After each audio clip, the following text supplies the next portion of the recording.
Hey everyone, Stickman here from Pokeshop.com with an in-depth review of my 2018 standard post-rotation Tapu Bulu Vikavolt deck. Wow, that's a mouthful, but not as much of a mouthful as when this deck punches your opponent in the mouth.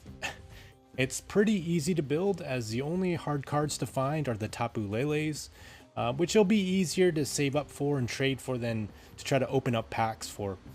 If you're new, a good thing to know is that once you've built it out and collected these cards, they're pretty much a staple in any other deck, so you can pretty much take advantage of that moving forward.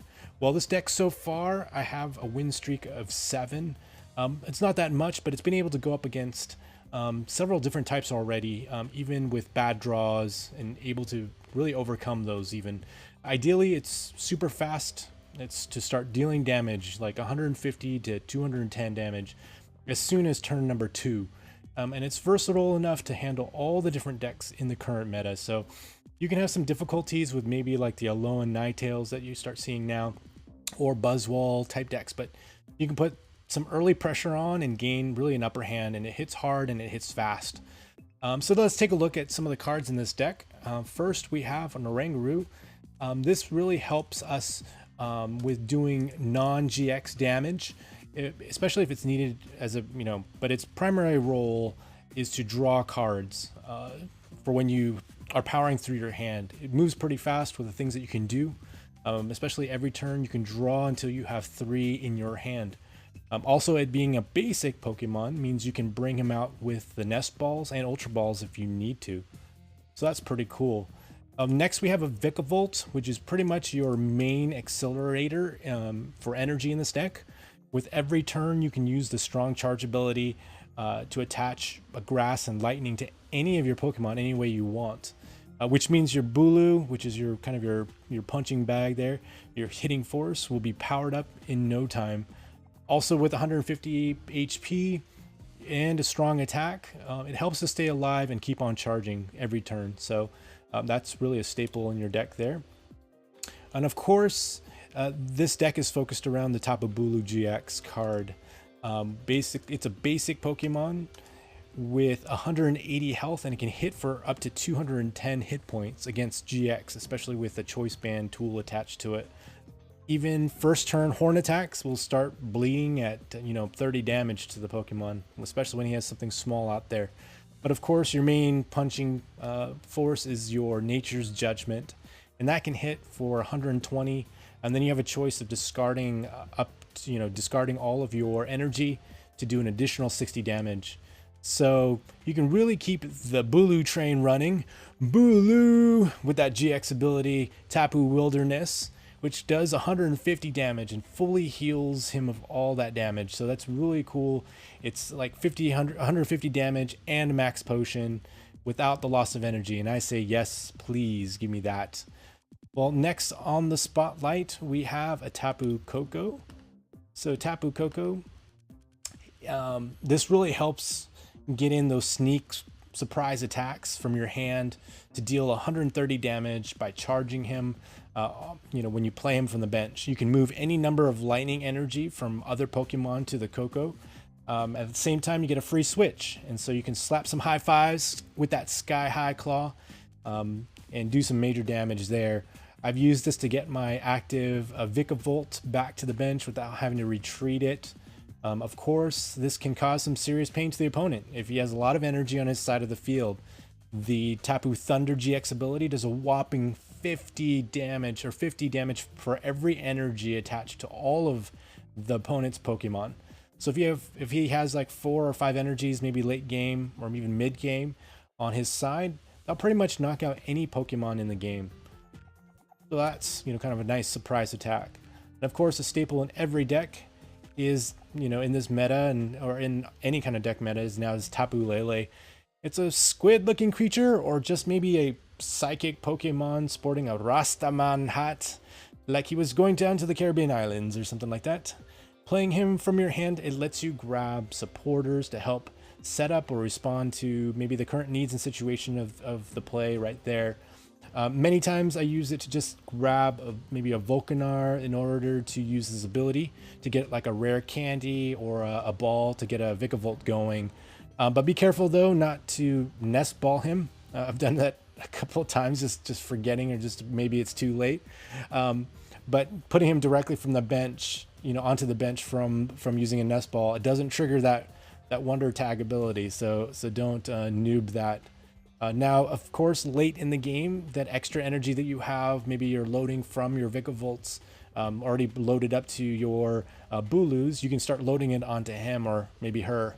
Where Energy Drive, that ability will do 20 damage times the number of energy that's on both active Pokemon. So that can do really late game damage, especially surprise damage to the opposing Pokemon that may have tons of energy on it.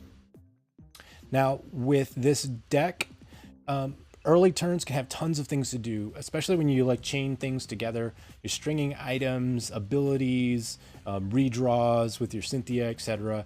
So there's a lot of things to do. So let's go through each one of those just real quick. The Energy Recycler brings back energies that you may have, especially when you have knocked out Pokemon, or you had to use that Nature's Judgment discard ability to deal that extra damage.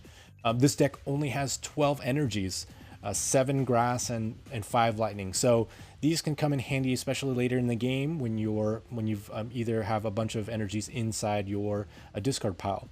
The Field Blower, of course, gets rid of opponent's tools or stadium cards.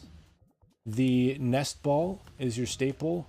It lets you get your Volkner combo out fairly easy, as well as any of your GX or maybe an Oranguru, so that you can start getting a draw advantage out of that.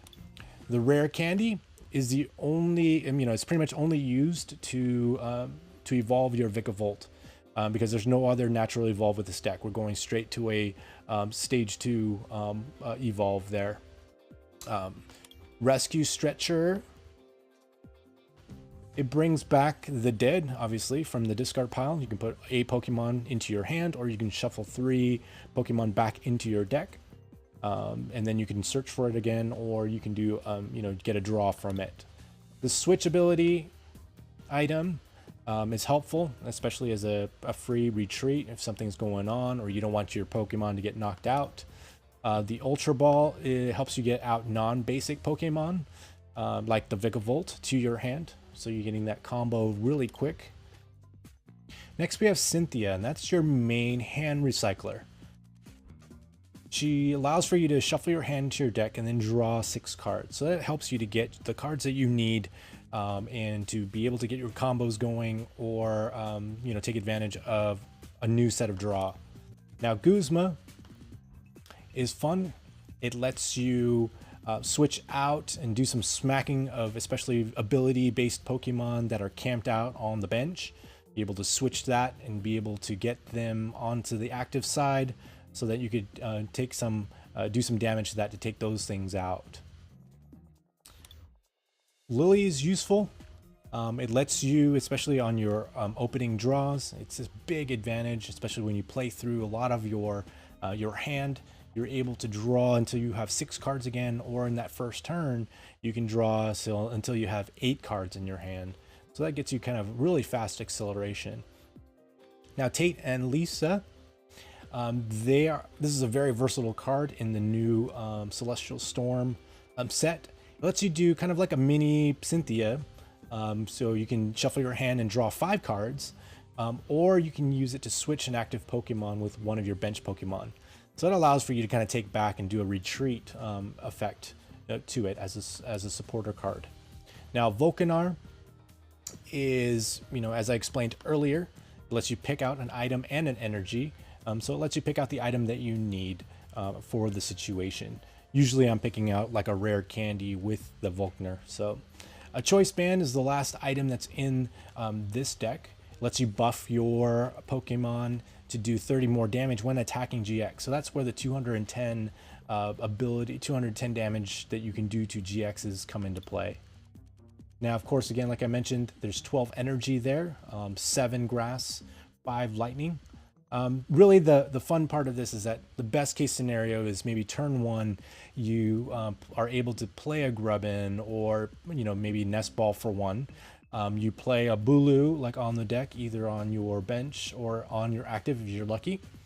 You can then add a grass energy to that. and then get the combo in your hand, or, you know, Cynthia, whatever you need to do to kind of get that combo, to get that Vikavolt going. But then you can still, first turn, you attack, you know, or when you can attack with the Bulu for 30 damage with that horn attack. And then by turn 2, if you're able to get that Vikavolt out, which it happens pretty often, you can use it to strong charge your Bulu to add that grass and lightning energy to your Bulu. And that Bulu train, Bulu has arrived and all aboard. This is in addition to the energy that you get to put on that turn. So it's pretty crazy when your opponent sees what that, you know, is going on there, and he just sees this 120 damage. Nature's Judgment is on its, you know, on the other side. So by turn 2, you can already do at least 180 damage with Nature's Judgment. Now, if you have obviously the Choice Band there, you can also put it there, and if he happens to have that GX out, then you'll do an additional 30 damage. But most of the time, the opponent is scrambling as you're continuing to build up your bench and load them up with energy. So he's constantly trying to refill his bench, but then he can't respond fast enough. You know, it's going to take him 2 or 3 turns to get enough energy to do anything sort of damage. But by that time, you've been Vikavolting and strong charging your Pokemon, and you have this massive army just sitting there with not much that he can do about it. So if you play this deck correctly, pretty much you have a very high chance of winning, I think, even if you draw 2 Grubbins in your opening hand. In fact, I did that. That happened to me yesterday when I drew, you know, 2 Grubbins. And in fact, my Grubbin was the MVP of the match, doing 0 damage, especially since by turn 2, my Grubbin on the bench became a Vikavolt, and I had a Tapu Bulu, and had him charged up, and it was ready to be swapped out next turn. The opponent conceded pretty much at that moment, so it was a pretty cool win. This is definitely a powerful deck, and at the same time, it's pretty straightforward and easy to play. You just have to keep steady, you know, kind of make sure you're making sure your head's still in the game, know your deck, know what you have left, and just play kind of soundly, you know, just doing the things that you would normally do, and just think through the process of the chain reactions of the items and the abilities. I've even taught my 7-year-old how to play the deck pretty efficiently after just 2 or 3 games, just by talking through some of the situational scenarios. I've included my build in the video post, but I would love to get your feedback and comments on this deck, as well as what is your favorite deck to play in this new standard rotation in 2018. Now be sure to drink your Ovaltine and share this video, and follow us on Facebook, Twitch, or to YouTube. Until next time, Tapu Bulu!